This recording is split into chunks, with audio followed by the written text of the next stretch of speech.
বরগুনার আমতলীতে বিএনপির ওয়ার্ড কমিটির সদস্য ফর্ম বিতরণকে কেন্দ্র করে আহ্বায়ক ও সদস্য সচিবের মধ্যে মারধরের ঘটনা ঘটেছে।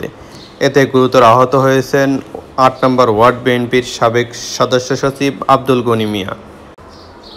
এ ঘটনায় এখনও থানায় কোনো অভিযোগ আসেনি বলে জানান আমতলী থানার ভারপ্রাপ্ত কর্মকর্তা ওসি আরিফুর রহমান।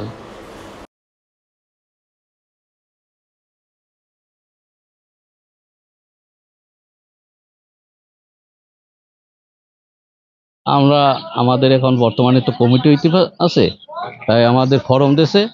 এই ফরম নিয়ে আমি আর ৪-৫ জন নিয়ে আমাদের ফরম দিয়েছে যে সদস্য করার জন্য। এই সদস্য করার জন্য এলাকায় যখন সদস্য করতে গেছি, তখন একটা লোক ও কইছে আমি সদস্য করব না। ও কয়ে আমি কিছু আওয়ামী লীগ করছে। তো অগত যারা আওয়ামী লীগ করে তো সদস্য করা নিষেধ। হ্যাঁ, ও কয় না, এটা করতেই হইবে।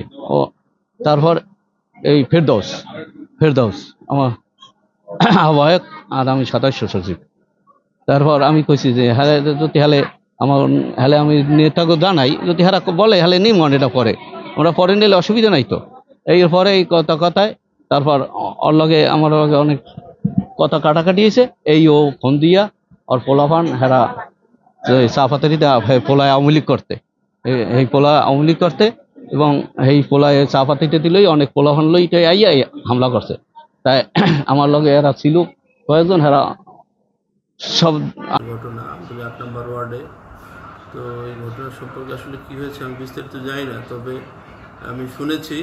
তবে এই সংক্রান্তে বিস্তারিত যদি কোনো আমরা অভিযোগ পাই, লিখিত অভিযোগ পেলে আমরা প্রপারলি আইনগত ব্যবস্থা নেব, এবং তারা কোথায় আছে বর্তমানে সেটিও আমরা জানি না।